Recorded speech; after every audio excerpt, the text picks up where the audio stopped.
The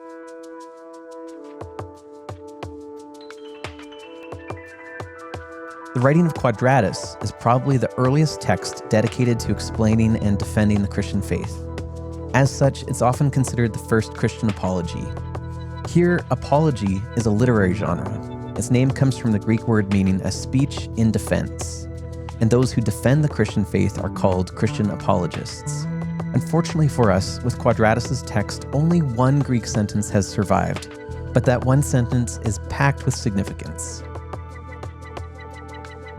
According to tradition, the apostles Peter and Paul were martyred sometime around 65 CE.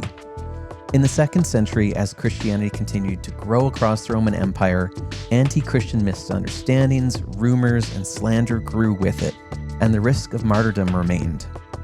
Under emperors Trajan and then Hadrian, the empire's policy towards Christians was somewhat contradictory. On the one hand, if a Christian was publicly denounced, they were to be put to death unless they recanted and worshipped the Roman gods. On the other hand, Roman officials and citizens were not supposed to track down and persecute Christians. In effect, the empire saw Christians as criminals who generally weren't worth punishing. It was therefore a precarious and frightening time to be a Christian. Although there weren't widespread or universal persecutions, persecution remained a real risk. If you happened to upset the wrong persons and they found out you were a Christian, they could have you put to death for it. It was during this period, about 125 CE, that a Christian leader named Quadratus made history. Quadratus was a leader, perhaps even the bishop, of the Church of Athens, which was part of the empire. Quadratus appears to have learned that the Roman Emperor, Hadrian, would be visiting Athens, and so Quadratus decided to write to Hadrian. In that text, Quadratus attempted to rationally defend the Christian faith. Quadratus' desire appears to have been to convince Hadrian of the truthfulness and the innocence of Christianity, so the emperor might formally ban persecutions, if not himself come to faith. We don't know if Hadrian actually read Quadratus' work, but Quadratus' apology is likely the first of a series of apologies that would follow as various educated Christians, perhaps realizing the return of Jesus may not be quite as imminent as previously expected, began to more actively engage the cultures and society around them.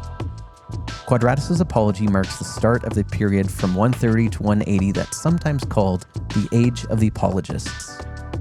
As such, Quadratus' treatise was perhaps the first Christian apology, the first work written singularly to rationally explain and defend the Christian faith. Unfortunately, only a fragment of Quadratus' work has survived. As with so much of the early church's history, we can thank Eusebius of Caesarea, writing in the 4th century, for preserving a detail that would otherwise be lost to time.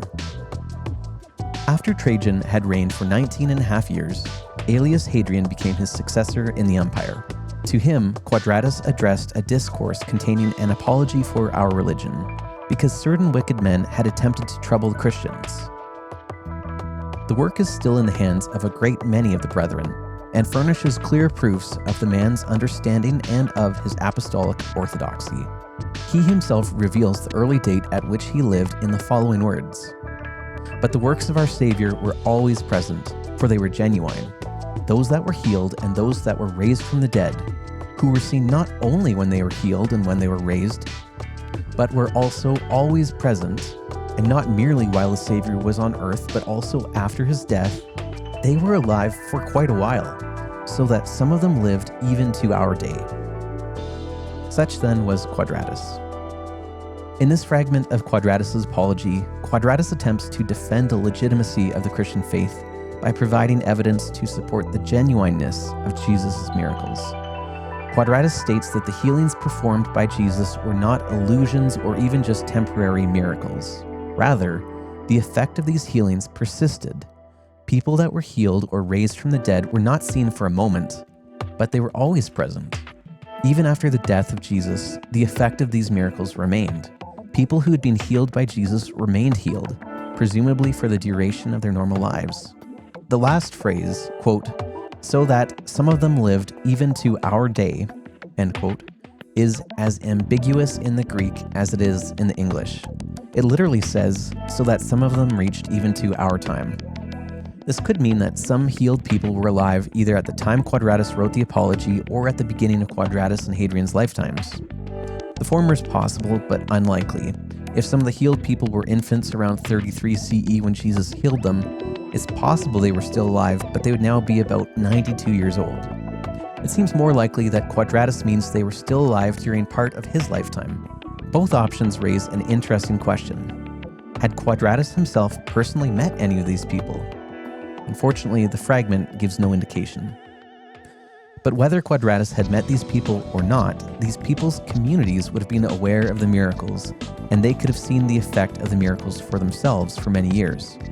Quadratus' argument seems to invite Hadrian or anyone else to look into the authenticity of the miracles for themselves. His point seems to be, go to the communities where the healed people lived and inquire. You will find that the communities agree that the miracle accounts were true. To Quadratus, this in turn proves that Christianity itself is true. Quadratus' apology, with its claims about people healed by Jesus, is absolutely fascinating. The New Testament Gospels do not indicate what happened to the people healed by Jesus years after they were healed.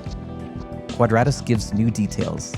The effect of these miracles wasn't temporary. It remained, and it appears that these people lived for a normal duration. Quadratus' account gives early support to Christianity's claims about the miracles of Jesus, but it does not prove them. Instead, Quadratus' apology provides to its readers, whether Hadrian in the 2nd century or us in the 21st century, with evidence that supports the view that the Christian faith is rational, but ultimately every response comes down to faith. I'm Kevin Hill, and this has been Saints and Stuff. Thanks so much for watching, and if you have any suggestions for video topics that you'd like to see, just leave us a note in the comments. We'd love to hear from you.